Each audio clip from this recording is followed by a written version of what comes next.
Hello बच्चों, इसके पहले हम लोगों ने लाइव क्लास में पॉलिनोमियल्स में क्वाड्रेटिक इक्वेशंस के जीरोज़ फाइंड करना बताया गया था। जीरोज़ ऑफ द पॉलिनोमियल आपने फाइंड किए थे, but zeros of the polynomial में ओनली क्वाड्रेटिक इक्वेशन जो दो घात समीकरण होते हैं उन्हीं के जीरोज़ आपने फाइंड किया था। आज हम लोग क्यूबिक इक्वेशंस जो होते हैं, तीन घात वाले समीकरण होते हैं, उनके जीरोज़ के कुछ रिलेशंस के बारे में पढ़ेंगे। जैसे आपने क्वाड्रेटिक इक्वेशन के रिलेशन के बारे में पढ़ा था, sum of the zeros is equal to minus B by A, product of the zeros C by A. Similarly हम क्यूबिक इक्वेशंस के बारे में आज डिस्कस करेंगे कि क्यूबिक इक्वेशंस में क्या रिलेशन होते हैं। आइए देखिए, ये हो गया relation between the zeros and coefficient of the cubic polynomial. Cubic polynomial means हो गया तीन घात वाला जो पॉलिनोमियल होगा। क्यूबिक पॉलिनोमियल मीन्स क्या हो गया? जो तीन घात वाला पॉलिनोमियल होगा, तीन घात वाला इक्वेशन होगा, उसके कोएफिशिएंट और जीरोज मतलब हो गया मूल, उसमें क्या रिलेशन होता है। सपोज कीजिए, कंसीडर हमने मान लिया a cubic polynomial f x is equal to a x cube plus b x square plus c x plus d. क्या है? A x cube plus b x square plus c x plus d. ये एक cubic polynomial हो गया, where a is the coefficient of x cube, b is the coefficient of x square and c is the coefficient of x and d is the constant term. D क्या हो गया? Constant term हो गया। यहाँ हम बात करें इसके जीरोज, सपोज कर लीजिए इसके जीरोज क्या है? Alpha beta and gamma are the zeros of the polynomial. ये जो हमारा पॉलिनोमियल है उसके जीरोज क्या है? Alpha beta and gamma. जैसा कि आपको पहले ही बताया गया था, किसी भी पॉलिनोमियल के जीरोज, नंबर ऑफ जीरोज की अगर हम बात करें तो जितनी उसकी पावर होगी उतने उसके जीरोज होंगे। मीन्स लीनियर इक्वेशन की बात करोगे तो उसमें जीरोज, नंबर ऑफ जीरोज कितने हो जाएंगे? 1 होगा, क्वाड्रेटिक 2 होगा, क्यूबिक में 3 हो जाएगा, फिर उसके बाद आप बाई क्वाड्रेटिक में 4 होगा। तो इस तरह से जितने भी आप घात बढ़ाते जाओगे तो नंबर ऑफ जीरोज की संख्या क्या होगी? इंक्रीज करती जाएगी, धीरे धीरे बढ़ती जाएगी। तो ये एक पॉलिनोमियल हो गया और उसके जीरोज क्या हो गए? Alpha beta and gamma. Alpha beta and gamma are the zeros of this polynomial. इस पॉलिनोमियल के क्या हो गए? ये जीरोज हो गए। अब हम बात करें इनमें रिलेशन की, then sum of the zeros. तो जीरोज जो है इनका सम क्या होता है, इनका योग क्या होता है, इनके जीरोज का योग क्या हो गया? Means alpha plus beta plus gamma, ये किसके इक्वल हो जाएगा? Minus B by a. Minus B by a means हो गया बी क्या हो गया? Coefficient of x square and upon a क्या हो गया? Coefficient of x cube. तो ये हो गया sum of the zeros of a cubic equation. Cubic equation के जीरोज का सम क्या हो गया? कोई तीन घात समीकरण है, उसके मूलों का योग क्या होगा? तो मूलों का योग हो जाएगा एक्स स्क्वायर का गुणांक बटे एक्स का गुणांक, मीन्स हो गया coefficient of x square upon coefficient of x cube. इतनी बात हो गई। नेक्स्ट टॉपिक हम बात करें sum of the product of the zeros taken 2 at a time. ठीक है, सम ऑफ द प्रोडक्ट। तो प्रोडक्ट का सम क्या होगा? जब दो जीरोज एक साथ लिए जा रहे हों, मीन्स ऐसे अल्फा बीटा, बीटा गामा और गामा अल्फा, ये प्रोडक्ट हो गए। देखो, दो का प्रोडक्ट ये हुआ, दो का ये और दो का ये हो गया, तो 2 एक बार में लिए जाए, इनका सम क्या होगा? इनके प्रोडक्ट का सम क्या होगा? तो प्रोडक्ट का सम हो जाएगा सी बाई ए। सी क्या है? What is C? C is the coefficient of X. C is the coefficient of x and A is the coefficient of x cube. A is the coefficient of x cube. तो ये हो गया सी by A. C by ए क्या हो गया? Sum of the product of the zeros taken 2 at a time. जब दो एक साथ लिए जा रहे हो तो उनके गुणनफलों का योग जो होगा वो क्या हो जाएगा? सी बाई ए हो जाएगा। और बात करें नेक्स्ट टॉपिक की, नेक्स्ट हो गया प्रोडक्ट ऑफ द जीरोज। ठीक है, product of the zeros, zeros का गुणनफल क्या होगा? तो जीरोज का गुणनफल जो होगा वो हो जाएगा आपका डी बाई ए। जीरोज का जो होगा वो क्या हो जाएगा? जीरोज की बात करें अगर हम तो alpha beta and gamma. Alpha beta और गामा की अगर आप बात करते हो तो क्या हो जाएगा माइनस डी बाई ए। क्या हो गया माइनस डी बाई ए। ये हो गया आपका क्वाड्रेटिक इक्वेशन के जीरोज और कोएफिशिएंट का रिलेशन। जीरोज और कोएफिशिएंट का रिलेशन किसके, क्यूबिक इक्वेशन, सॉरी क्वाड्रेटिक हमने कह दिया था, क्यूबिक इक्वेशन के जीरोज और उनका सम ऑफ द जीरोज की बात करेंगे तो माइनस बी बाई ए हो जाएगा। बी मीन्स हो गया एक्स स्क्वायर का कोएफिशिएंट, ए हो गया एक्स क्यूब का कोएफिशिएंट।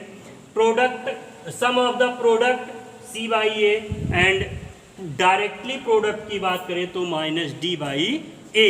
डी क्या हो गया, D is a constant term, D is a constant term, D is a constant term. ये हो गया। बच्चों देखिए अभी आप लोगों ने क्यूबिक के बीच में क्यूबिक जीरोज एंड पॉलिनोमियल्स के बीच जो इक्वेशन होता है कोएफिशिएंट एंड जीरोज के बीच वो देखा।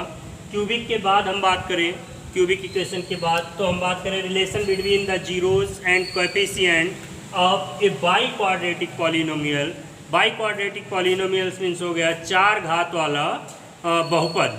बाई क्वाड्रेटिक पॉलिनोमियल्स मीन्स क्या हो गया, चार घात वाला बहुपद। चार घात वाले बहुपद में क्या रिलेशन होता है कोएफिशिएंट और जीरोज के बीच, zero relation between zeros and coefficient, यहाँ हम बात करें तो let's f x is equal to a x power 4 plus b x cube plus c x square plus d x plus e is a biquadratic polynomial and alpha, beta, gamma and delta are the zeros of fx।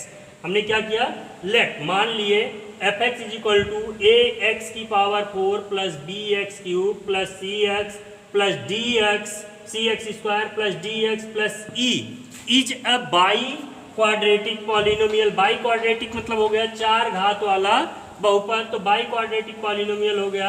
अब by quadratic है तो हमने बताया था जितनी इसकी power होगी उसके उतने जीरोज होंगे, तो नंबर ऑफ जीरोज कितने हो जाएंगे बाई क्वाड्रेटिक पॉलिनोमियल में, तो नंबर ऑफ जीरोज कितने होंगे 4 हो जाएंगे। हमने सपोज कर लिया alpha beta gamma and delta, alpha beta gamma and delta R the zeros of F x. F x means हो गया ये बाई क्वाड्रेटिक इक्वेशन, तो ये हो गया। अब इसमें ए क्या है देख लें, ए हो गया coefficient of x power 4, B क्या हो गया coefficient of x cube, C क्या हो गया coefficient of x square, D क्या हो गया coefficient of x and E क्या हो गया कांस्टेंट टर्म। यहाँ पे समझ लें ए क्या हो गया, यहाँ एक्स की पावर 4 का कोएफिशिएंट मतलब गुणांक, बी क्या हो गया coefficient of x cube, C coefficient of x square, D coefficient of x and E is the constant term. ये हो गया।